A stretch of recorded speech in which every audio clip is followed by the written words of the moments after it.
When Tobias first showed up in the Commonwealth, it was, frankly, at County Crossing. The twins there, not identical twins, but the twins there observed him throwing himself into the old, crumbled shack and just let him be for the most part. They knew the haunted look in his eyes. He'd seen something, been through something. Frankly, they half expected him to just die.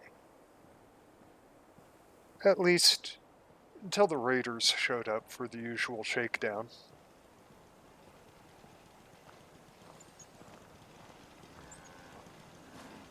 It wasn't going to be anything unusual.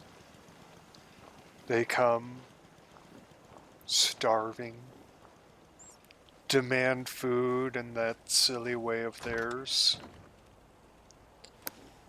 Except this time, the guy living in the shack ended up murdering them all. 10mm pop, pop, pop. The brothers, of course, were worried.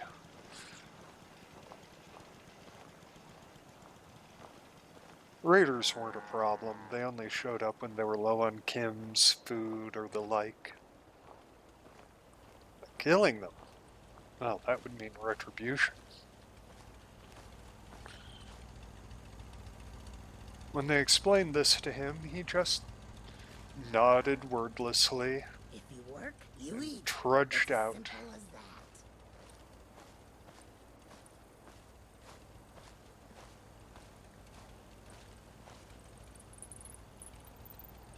He returned a few hours later and said the first words that they'd heard anybody say, well, heard him say, taken care of.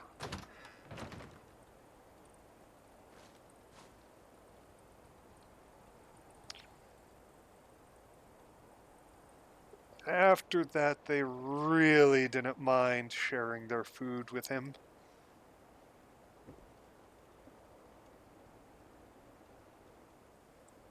It was better.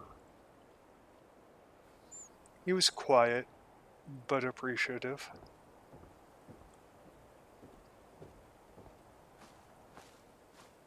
And he got to work. He apparently took grave offense to their shack. And built them something more.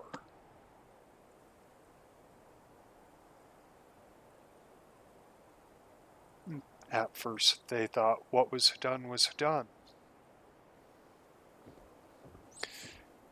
But then some folks from Tin Pines showed up, wounded. Tobias actually shared a stim pack with them.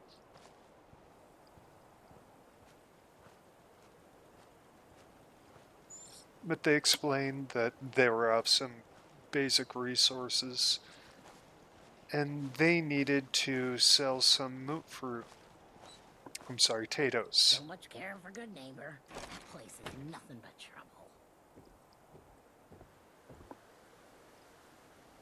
But of course, bandits were weirdly spooked.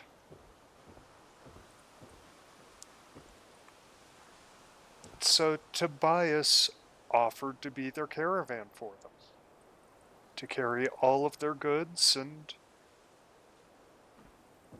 to protect them.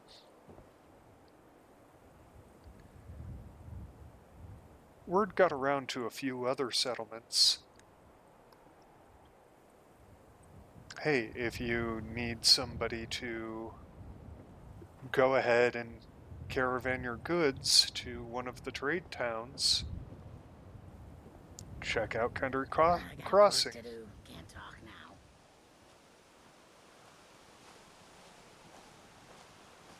At first, the brothers didn't think too much of it. Until Tobias one day fixed up the crumbling building and installed a radio tower. He said in his laconic way that he was setting up a lot of villages, settlements with those.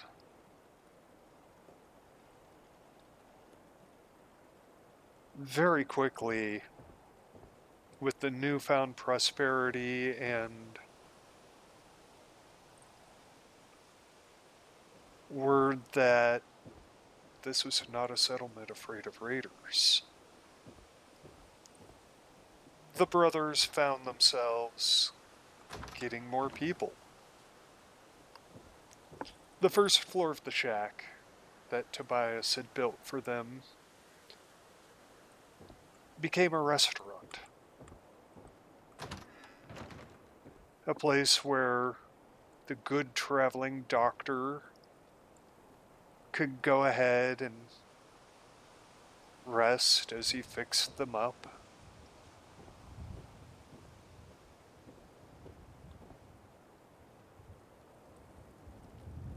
More shacks were built in short order so that the people who wanted to join had a place to stay. And the original shack was turned into a toilet and bathhouse.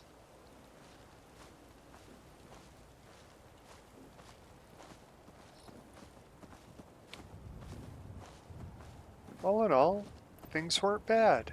They even got a guard, a couple of turrets for when Tobias was away.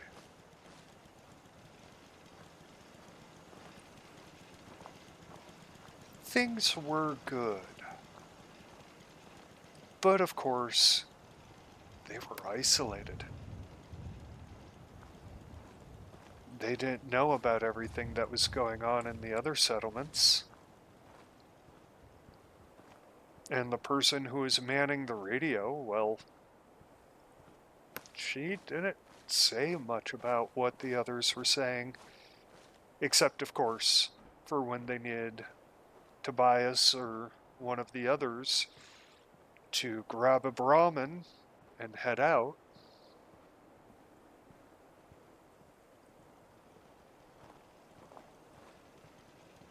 Of course, that's not to say that Tobias didn't also have a place here. They would be remiss if they didn't give him his own shack. Of course, his desire for a shack was different.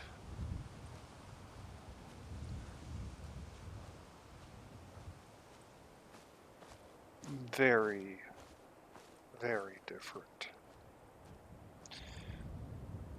Not that they were all that surprised. They were a little curious about the pit boy on his arm, but let's be honest. A guy as haunted as him, you don't ask questions. You wait for him to give you the answers.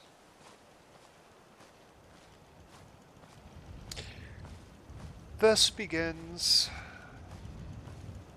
the tale of how Tobias changed the Commonwealth. Thank you all for listening to this brief tale. There are more videos coming. And more Bethesda bugs. Like that suddenly shifting. No matter. I do have more videos coming. I hope to begin live streaming again soon. But we'll see on that. Until next time, thank you all so very much for watching my weird little bullshit. And I'll see you on the uptake. Peace.